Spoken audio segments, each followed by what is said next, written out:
March 2016. Under the cover of darkness, an American war machine circled its prey. A lone AC-130 Spooky 2 callsign Reaper 1 banked into its pylon turn over the ancient ruins of Palmyra. Below, the desert shimmered in the moonlight, broken only by burning wreckage, tracer rounds, and the brief, blinding flashes of explosions. It was the height of the Syrian civil war, and Reaper 1's crew had been given a clear mission: destroy ISIS forces entrenched in the historic city's heart, preventing them from overrunning the Kurdish front lines. Target acquired. Convoy parked in the rocks half a click west of the ruins, said Captain Jake Hawk Larson, the aircraft commander, his voice steady over the intercom. His co-pilot, Lieutenant Mike Mac McAllister, kept a light hand on the stick, letting the bird settle into its calculated orbit. Chief Fire Control Officer Sam Brick Callahan cracked his knuckles, eyes glued onto the monitors. Lighting him up. Stand by for engagement. The 25mm GAU-12 equalizer spun into life with a predatory whir. From the belly of the beast, the equalizer roared.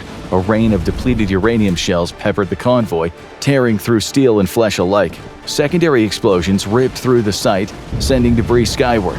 The air turned crimson with mist as bodies were ripped apart. But something was wrong. A Roman temple buried for centuries lay beneath the convoy. As the final rounds detonated, a hidden chamber beneath sand and stone caved in on itself. Inside, a pulsating ethereal cube hummed to life, its glow intensifying. Reaper 1's instruments flickered, alarms blaring across the cockpit. The artificial horizon spun wildly, warning lights screaming stall warnings, except they weren't stalling. I'm losing control, Hawk shouted, yanking the yoke to no effect. A deep, unnatural force gripped the gunship, dragging it down toward the cube's blinding aura. The crew braced, expecting an impact, but instead of dirt and fire, the desert night melted into daylight. The Mediterranean stretched below them, deep blue and endless. The landmarks were all wrong, and on the horizon, sails, hundreds of them. Reaper 1 had just entered the age of Julius Caesar. Join us today to see whether the gunship's crew altered the destiny of Caesar's Roman Empire and turned the tide of history itself. The aircraft's advanced navigation systems displayed nothing but static, while below them Roman triremes glided across the waves. "There's no way this is real," Mac whispered, struggling to comprehend what he was seeing. "We followed them," Hawk said. "We need to find somewhere to land, and I'd rather be near civilization than stuck in the middle of nowhere." They tailed the Roman fleet inland, flying over what should have been Italy. As they neared where the American airbase was supposed to be in Vicenza, the barren hills below confirmed the nightmare that they were alone, centuries from home. As Reaper 1 circled over the sprawling heart of the ancient world, Rome unfolded beneath them in breathtaking scale. The mighty Tiber River snaked through its center, glistening in the afternoon sun. Its banks lined with bustling markets and merchant vessels. The city stretched out beyond the horizon, a labyrinth of narrow streets, packed neighborhoods, and sprawling villas of the elite. Lawson had once toured in Rome. From his cockpit, he could recognize certain structures, despite the newness of the scene stretching out before him. The Forum stood at its core, a hive of activity where senators and orators gestured wildly, their voices rising over the clatter of sandals on marble. Grand temples dominated the skyline. The Temple of Jupiter atop the Capitolina Hill, its golden roof gleaming like a beacon, and the Pantheon, an awe-inspiring dedication to the gods. The Colosseum was yet to rise, but in its place the Circus Maximus sprawled across the city. The chariot tracks were worn deep from centuries of races, while tens of thousands roared from its stone stands. "I can't believe what I'm seeing," he muttered beneath his breath. The rest of the crew looked on, speechless. Legionnaires drilled in the open fields beyond the city walls, their armor flashing like polished bronze in the sun. Smoke curled lazily from the bakeries, the scent of fresh bread mixing with the pungent aromas of livestock and humanity. Rome was alive, the beating heart of an empire, ancient, untamed, and utterly magnificent. Lawson brought Reaper 1 down so low they could make out the faces of flabbergasted Romans. "All right, let's find a field," Hawk said, scanning for a suitable landing site. Over the intercom, he warned the crew that once they landed, things could get messy. They each nodded grimly. Orbiting an empty expanse outside the city walls, near the Tiber, the pilots brought the gunship down in a controlled emergency landing. The AC-130's four roaring Allison T-56 turboprop engines thundered over the field, their deafening howl shaking the earth.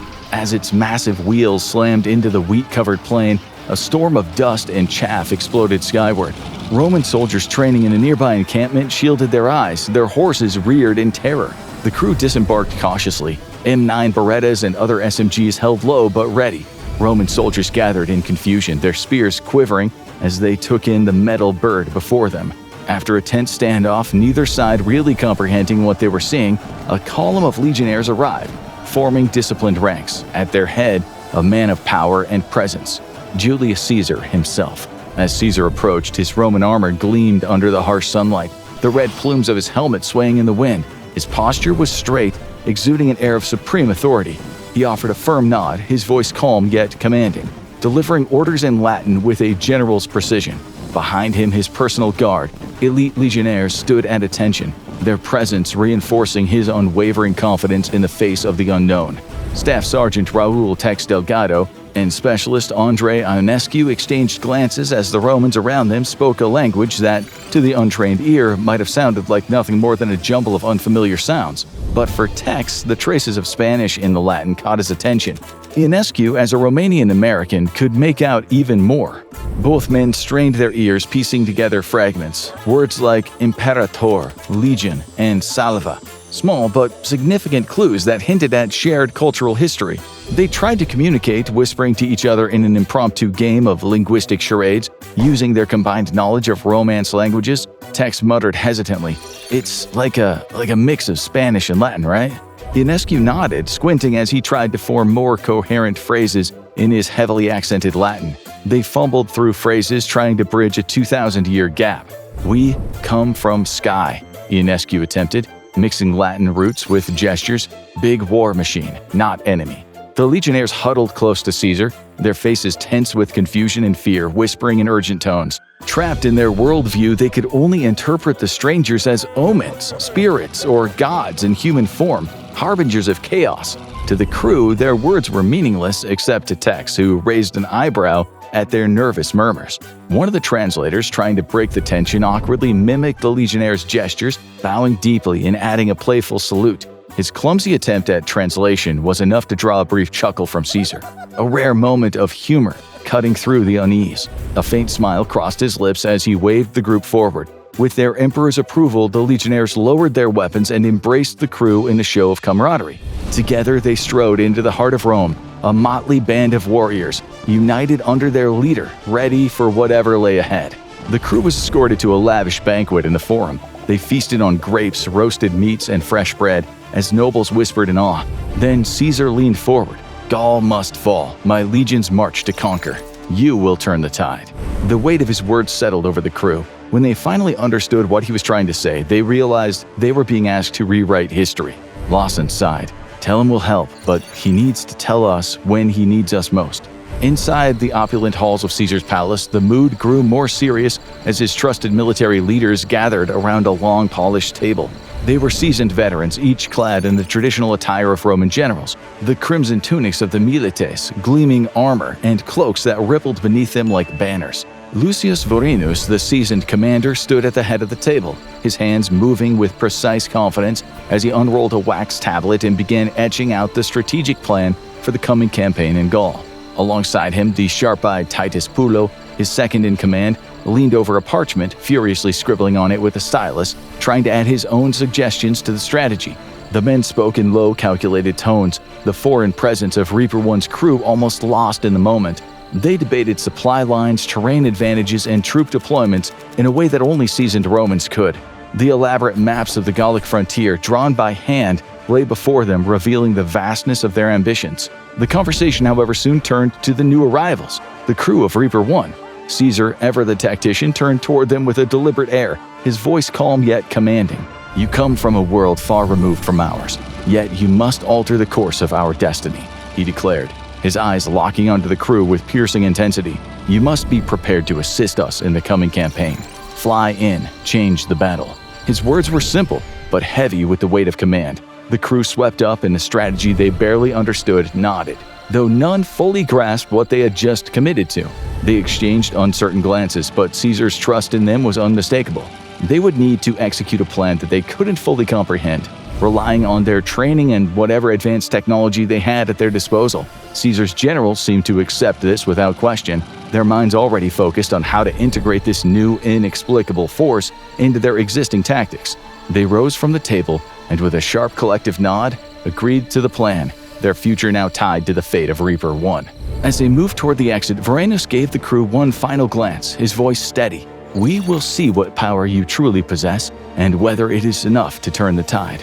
The day arrived. The battle would take place near the Rhine against the Suebi, a fearsome Germanic tribe.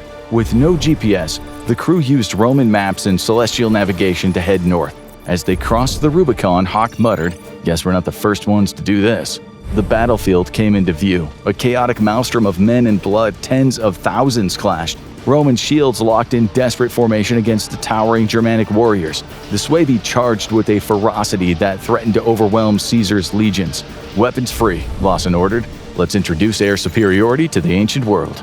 The AC-130U Spooky 2 was a fortress in the sky, bristling with firepower. Its sensor suite tracked every movement below with infrared and night vision optics. The 25mm equalizer Gatling cannon spat 1,800 rounds per minute. The 40mm Bofors pounded precise destruction, and the 105mm howitzer sent entire platoons into oblivion. The GAU-12 thundered, spitting thousands of rounds into the enemy lines. Bofors and 105mm howitzer followed, sending concussive blasts that destroyed entire warbands in seconds. The sheer devastation shattered the Germanic charge at the battle's very height. The Suebi, deeply religious, saw the devastation as a divine reckoning. The gods themselves had come to punish them. The sky was alive with death. The mechanical bird who dealt it orbited slowly above them like a predatory hawk. Their spirits broke. The survivors threw down their weapons and surrendered on the spot, wailing in fear. The Romans, stunned into silence, soon erupted into cheers. Caesar stood atop a hill overlooking the forest battlefield and could only smile. Reaper 1 had just become the mightiest force in Caesar's republic. Over the following months, the crew of Reaper 1 lived like kings, dining in palaces, attending gladiator games, and honored as deities. Yet unease settled over them. They had seen what they had done to the Suebi. They had rewritten history with slaughter. Years passed, with the crew assimilating into Caesar's inner circle, learning Latin, and growing ever more comfortable in Rome. Yet something grated against their American sensibilities. They each became uncomfortable with the opulence around them and the squalor it lorded over. Then everything changed. March 15th, 44 BC, the Ides of March. Julius Caesar, their benefactor, was dead, stabbed by the very senators who once praised him. His death sent Rome into chaos, and from that chaos, Augustus rose. A cunning manipulator, he seized the power vacuum, using the legend of Reaper 1 to consolidate his rule. The aircraft and its crew became divine enforcers. A legend soon spread that they would strike down Rome's enemies with unrelenting force. The AC-130 gunship roared across the night sky. Its engines hummed with a deep, thunderous growl as it carved a path of destruction over the Iberian Peninsula. Below, columns of Roman legionnaires advanced like an unstoppable tide, their shields glinting in the firelight of razed villages, the outline of Reaper 1 emblazoned on their helmets. Hispania had once been a rebellious frontier, but under Augustus's watchful eye and the relentless wrath of Reaper 1, it was becoming a graveyard of resistance. Tex Delgado leaned against the crew compartment, arms crossed, his face hard-set, as he watched the devastation unfold through the gunship's infrared sensors. Another village wiped out. Specialist Andre Ionescu grumbled. "They called it an insurgent stronghold," Tex said, shaking his head. "Look at that, women, kids, a lot of them. They don't look like fighters to me." Captain Vance, their commanding officer, sat in silence, staring at the destruction through the monitor. The battlefield stretched beneath them, a smoldering wreckage of shattered homes. Legionnaires marched through the ruins, executing those who survived the aerial assault. The proud banners of Rome fluttered through the flames, their crimson cloth soaked in the blood of Augustus's enemies. "This isn't war," Vance finally said. "This is extermination." Mission after mission blurred together in a grotesque montage. In Dacia, Reaper 1 turned soldiers to dust, warriors scattered like ants before the might of the gods Augustus claimed to command. The Romans had been awed by the power of the American gunship, treating the crew as divine reapers of death, Augustus's celestial executioners. In Carthage, the gunship had circled over the last bastion of defiance, the remnants of a people who had survived Rome's worst wrath centuries before now faced something far worse. The 105mm howitzer bespoke flame and fire, and in minutes there was nothing left but charred ruins. Augustus himself praised the Reaper as he watched the city burn. "History repeats himself," he had mused, his voice dripping with amusement. That was the moment Lawson started to hate him. The young emperor was charming, articulate, even brilliant, but beneath the polished words and graceful gestures lay a man whose thirst for power knew no bounds. He ruled with an iron hand, his Machiavellian brilliance bending Rome, and now history to his will. The crew of Reaper 1 had been his instrument of terror. No more. Lawson sat in the cockpit, staring at the flight plan his co-pilot had programmed into the console. Another village, another purge. Augustus wanted to make an example of some Germanic tribe that refused to bow. The crew was silent as the orders came through. No one moved to power up the systems. Tex exhaled through his nose, his hands tightening into fists. "We can't keep doing this." Ionescu shook his head. "We're supposed to make history, not erase it." "We gave Augustus the power of a god," Vance said, his voice like gravel. "It's time we make him mortal again." The decision wasn't made lightly, but they knew what this meant. Rome saw Augustus as invincible, untouchable, but Reaper 1 had proven time and again that even gods bled like men. As the gunship lifted into the night sky, its engines screaming across the heavens, the crew braced themselves for what came next. Augustus had ruled by their might. Now they would take it from him. History had been rewritten before. It would be rewritten again, and this time Rome would remember the men who burned their god from the sky. Reaper 1 loomed high above the Palatine Hill, its engines whispering through the cold Roman night. Below the house of Augustus, Domus Augusti stood illuminated by flickering torches, its marble columns and lavish interiors brimming with the power of an empire at its peak. Inside, Augustus dined with his most trusted advisors, oblivious to the storm about to rain down on him. Lawson and his crew had planned this strike meticulously. They knew Augustus followed a strict routine, returning to his residence at the same time each night for strategic discussions. The challenge wasn't hitting the house. The challenge was ensuring a message was delivered. A message written in fire and steel.